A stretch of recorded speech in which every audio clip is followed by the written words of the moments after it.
Na mtazamaji, niruhusu nikupe vidokezo kwa wale ambao wanaendelea kwa hivi sasa kwa muda mfupi, alafu baadaye tuzamie hoja yetu na viongozi ambao na imani washafika katika majengo ya Royal Media Services. Kamati ya uteuzi wa makamishna wa iebc inakamilisha mahojiano na wawaniaji leo, ambapo Vincent Kimutai, watu watano pia vile watu watano wengine watahojiwa, wakiwa ni pamoja na Kimosop Yufnalis Okubo, Waithira Gachoya, aliyekuwa naibu waziri katika wizara ya elimu Hassan Noor na Michaels Oliewo.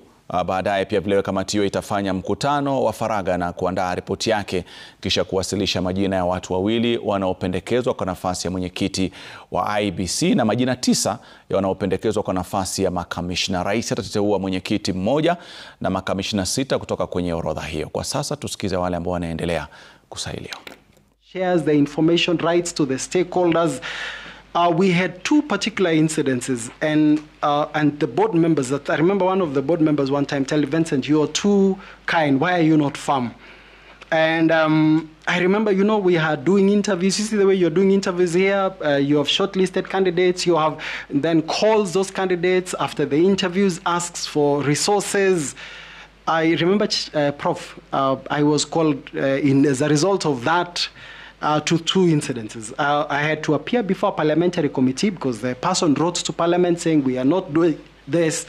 The one that was scary was when I went to those red carpeted offices, which I think if I just leave it at that, you will understand. Chair, I'll just pick it up with what Bora is saying about the place of personal integrity. I've worked in the media, I've worked in government, I've worked in the private sector. When some media houses used to pick the information and in the process, some of them would call me, says, "Vincent, this is a financial institution and we know you. We have had this. Could you give me your perspective?" That was one of the strategies, effective engagement of the stakeholders. Number 2 is also the issue of understanding how to engage. I had a session, Prof, one time with the then cabinet secretary. I told Waziri, this is a situation we are dealing with, and if you don't act, my board members have said, we will leave this thing to you. So also knowing when to speak to the right places, to the right people at the right time. And then finally, Prof, just do the right thing. A friend of mine told me, he's a mentor of mine, Vincent, it is always the right time to do the right thing. And the beauty with the truth, Prof, you don't need to remember what I told you yesterday, because there will be alignment and consistency in what you're doing. We managed to overcome that situation. We did not have the boardroom rapture.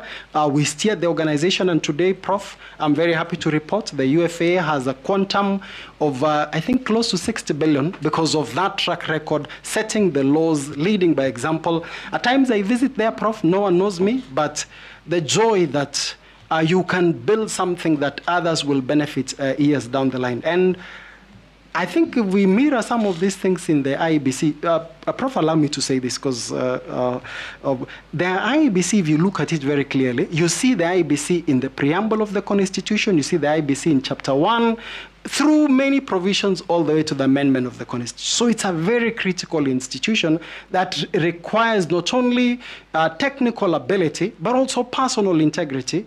And Chair, I want to say this. If I was faithful with the money of people at the UFA in billions, I will be faithful with the votes of Kenyans.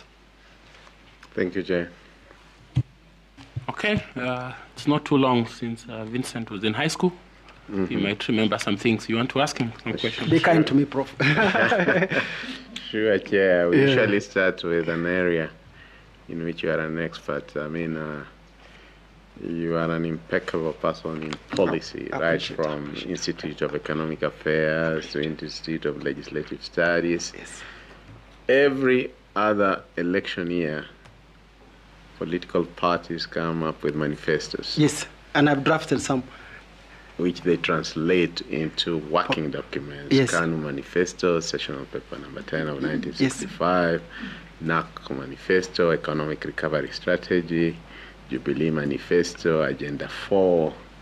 What's the difference between manifestos and the working documents and Vision 2030? The one is that there is a lot of correlation. Interestingly, Chair, if you look at, with a tooth comb, you actually see parallels of what is in Vision 2030 in many manifestos. So I think the difference is in the language, the authority of the texting. When you are in policy, you are no longer promising. You're now talking about, as in even data comes in. But when you're in manifesto, Prof, you have to promise people heaven. People subscribe to hope.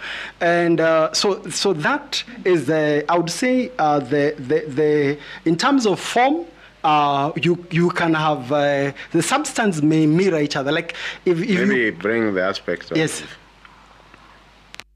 I've said canon, I've said NAC, I've said Jubilee, and I could also say Kenya Kwanza.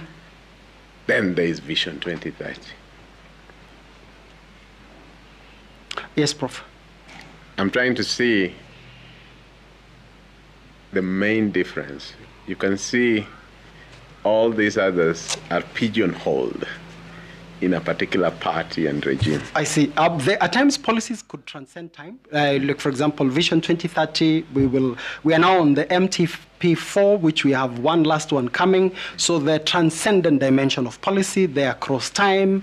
As I said about also the language, the broadness of stakeholders involved. But again, Prof, since we are in this political space, I needed to highlight the power of the promise, which you should have in the manifesto.